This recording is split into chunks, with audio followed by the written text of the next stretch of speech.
Good evening and welcome. If you are joining us right now in this hour, then you are joining us at a moment where the Middle East has just crossed a line that analysts have been warning about for 3 weeks. Because what happened in Isfahan, Iran in the last 48 hours is not just another strike in a war that has already produced hundreds of strikes. What happened in Isfahan is different. The governor of Isfahan province confirmed it officially. U.S.-Israeli attacks have caused $500 million in damage across 21 historic sites. Weapon manufacturing facilities obliterated. Iran's only submarine research and development center destroyed, its main explosives production facility gone, the IRGC's Quds Force weapons site bombed, and the production center for Iran's air defense systems, the very systems Iran has been using to try to protect itself, targeted and hit. 60 Israeli F-35 fighter jets, more than 150 bombs, dropped on Isfahan in a single night. And that is just what happened on one side of this war in the last 24 hours. Because while Israel was striking Isfahan, Iran was hitting Israel. 9 separate waves of ballistic missiles in a single day, sirens in Tel Aviv, Jerusalem, Dimona in the north, rockets from Hezbollah and Lebanon simultaneously, and Iran fired missiles at Kuwait, Jordan, and Bahrain hours after Trump claimed talks were going well. This is day 27 of a war that was supposed to be over in days, and the Middle East tonight is on the edge of something it has not been on the edge of in decades. Stay with us, because the next 7 minutes will show you exactly why. Isfahan is not just any Iranian city, it is Iran's 3rd largest city. It is home to some of the most extraordinary Islamic architecture on earth, mosques, bridges, and monuments that are listed as UNESCO World Heritage Sites. It is also, critically, the industrial and military manufacturing heartland of the Iranian state. The Natanz nuclear facility is in Isfahan province, so are some of Iran's most critical defense production complexes. And so, as confirmed by Israeli military statements this week, is the facility the IDF is now calling Iran's, and I'm using their exact words, most central facility for the production of missiles and defense systems. In the Parchin area east of Tehran and in the Isfahan province simultaneously, 60 Israeli Air Force fighter jets dropped over 150 bombs. What was destroyed, according to the Israeli Defense Forces. A facility that cast and filled warheads with explosives gone. A site for mixing and processing solid rocket fuel hit.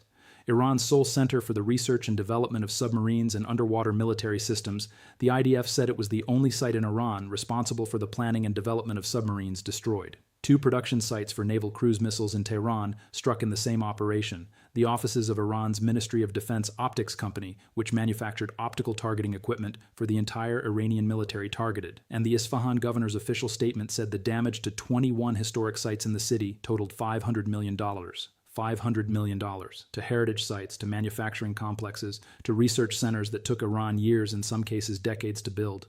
The Israeli Air Force said it struck 500 military targets in western and central Iran since this war began. The Isfahan operation this week was one of the most concentrated single-night strike packages among all of them.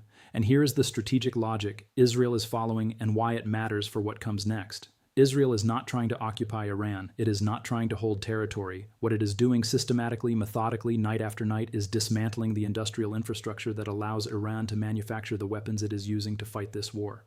You destroy the warhead casting facility, Iran has fewer warheads. You destroy the solid rocket fuel processing site, Iran cannot produce the ballistic missiles that solid fuel powers. You destroy the submarine R&D center, Iran's naval threat is reduced. The logic is attrition through production capacity, not attrition through ammunition, through the factories that make the ammunition.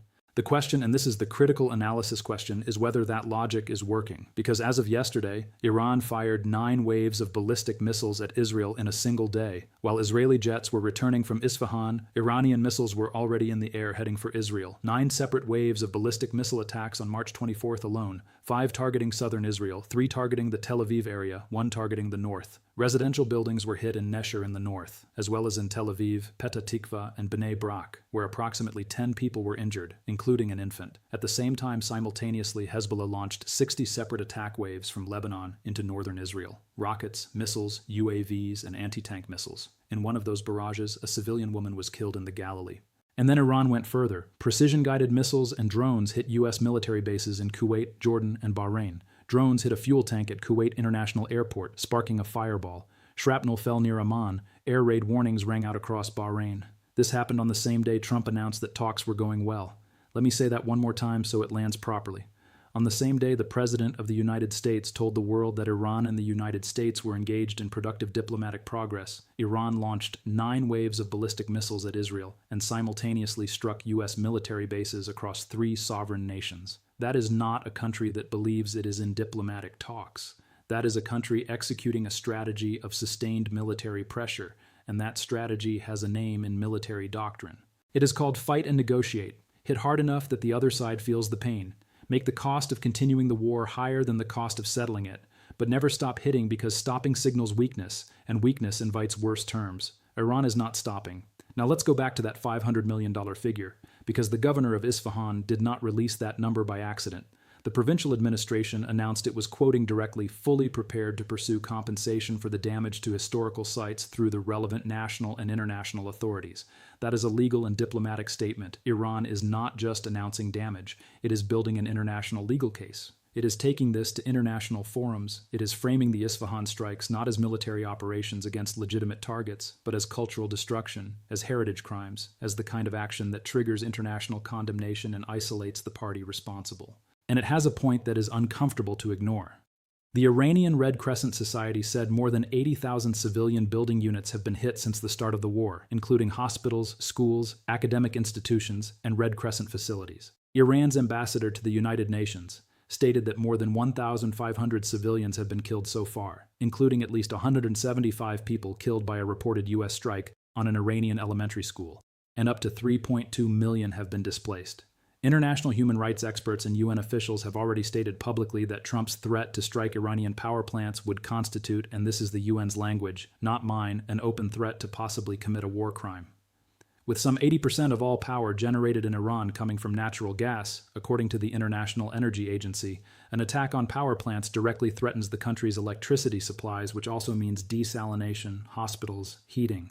This is the dimension of this conflict that mainstream coverage is consistently underplaying. The military strikes are covered, the interception footage runs on loop, but the legal, humanitarian, and diplomatic dimensions, the case that Iran is building internationally while it fights militarily, that case is advancing quietly, and it will matter enormously for how this war ends. The Isfahan $500 million is dramatic, but it is a fraction of the total economic damage this war has inflicted on the region and the world in 27 days. The IEA described the situation as the greatest global energy and food security challenge in history. Let me put some numbers around that description. The Strait of Hormuz closure caused Brent crude to surge past $120 a barrel, and Qatar Energy declared force majeure on all exports. Before this war began, Brent was near $70. That is a 70% increase in oil prices in less than 4 weeks. The oil production of Kuwait, Iraq, Saudi Arabia, and the UAE collectively dropped by a reported 6.7 million barrels per day by March 10th. Over 4,000 daily flight cancellations have been reported due to airspace closures across the UAE, Qatar, Kuwait, Bahrain, and other Gulf states, stranding hundreds of thousands of passengers. Emirates, Etihad, Qatar Airways all suspended operations. International airlines, including British Airways, Lufthansa, Air India, Cathay Pacific, and Virgin Atlantic, pulled out of the region. Before the war, approximately 130 ships a day passed through the Strait of Hormuz. The latest figures show 6 or fewer ships transiting a day. 6, down from 130. The World Trade Organization said that if oil and gas prices remain high for the rest of the year, it could reduce forecasted 2026 global GDP growth by 0.3%, and that Europe, a heavy energy importer, could see GDP grow at least 1% less than previously expected. The IMF chief said every 10% increase in energy prices over 2026 is expected to increase global inflation by almost 0.5%, and there is one detail buried in the economic reporting that deserves far more attention than it has received. A Financial Times investigation found that $580 million bets on falling oil prices were placed with the stock market by selling futures just 15 minutes before Trump published his statement postponing strikes on Iran, the statement that caused oil prices to fall sharply. $580 million in futures bets, placed 15 minutes before Trump's announcement. That is not speculation. That is a Financial Times investigation. And it raises questions that nobody in the mainstream political coverage is asking out loud. In Washington on Thursday, something happened at a cabinet meeting that clarifies exactly how the United States government is thinking about the endgame of this conflict. U.S. Vice President J.D. Vance said Iran's conventional military is effectively destroyed, giving the U.S. options that include diplomatic negotiations and further military strikes. Then Vance said something that defines what those further options might include. He compared Iran potentially obtaining a nuclear weapon to a suicide bomber, but one whose vest, in his words, can kill tens of thousands of people. Secretary of State Marco Rubio then warned that if Iran had a nuclear weapon, they could kill millions of Americans in the future. These are not rhetorical flourishes. These are statements made by the Vice President and Secretary of State of the United States at a formal cabinet meeting. They are policy signals. They are telling you that the nuclear dimension of this war, the original stated justification for the entire operation, is still central to U.S. strategic thinking.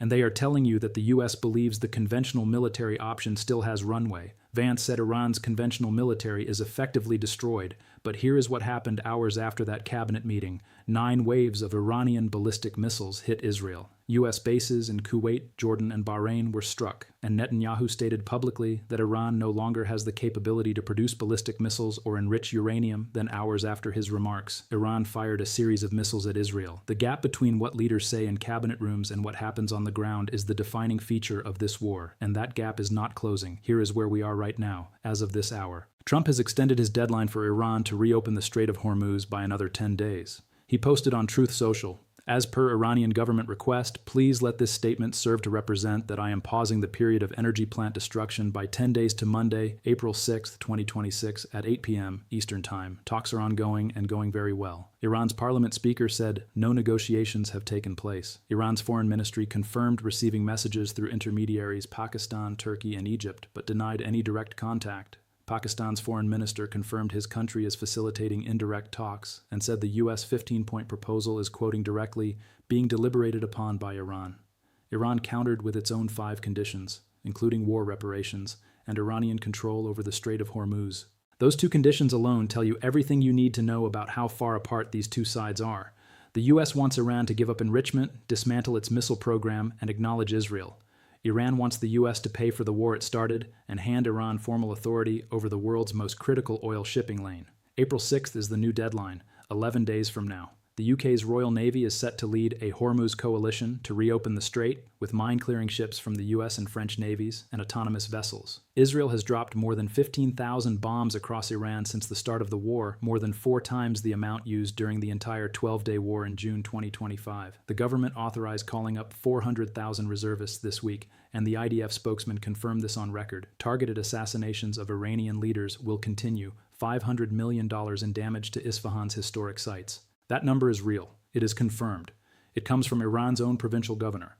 But it is also a symbol, because the $500 million in Isfahan is not the cost of this war. It is one number inside a conflict that has already destroyed over $100 billion in economic value globally, that has displaced 3.2 million people inside Iran, that has killed over 1,900 in Iran, 19 in Israel, and 1,094 in Lebanon, including at least 121 children, that has stranded hundreds of thousands of air passengers, that has pushed oil to $120, that has forced countries from Bangladesh to the Philippines to restructure their working weeks because they cannot afford the energy this war is consuming. The Middle East tonight is on the edge. Not because of one strike, not because of one number, but because every mechanism that normally stops wars from spiraling economic pain becoming unbearable, international pressure mounting, back-channel diplomacy creating off-ramps, every one of those mechanisms is present right now, and none of them has worked yet. Iran is still firing. Israel is still striking. Trump's deadline is April 6th. Iran's conditions include things no U.S. administration could accept. The Strait of Hormuz carries a fifth of the world's oil, and it has been effectively closed for 3 weeks. That is not a region on the edge of resolution. That is a region on the edge of something else entirely. And the only question that matters right now, the question that 11 days will answer, is which edge it falls from.